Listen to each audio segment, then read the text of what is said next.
ఏమొద్దు సార్, మళ్ళీ వాళ్ళకు వరదలు వచ్చి ఆగమైపోతారు సార్.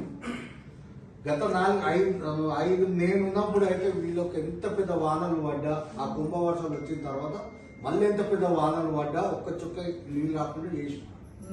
ఇప్పుడు మళ్ళా కావేమన్నా వేస్తే అది మళ్ళీ ఇట్లా ఐరన్ షీట్ ఇట్లా వేస్తే మళ్ళీ కుంభవర్షాలకు ఎట్లా వచ్చినా ఆ విధంగా వచ్చా మళ్ళీ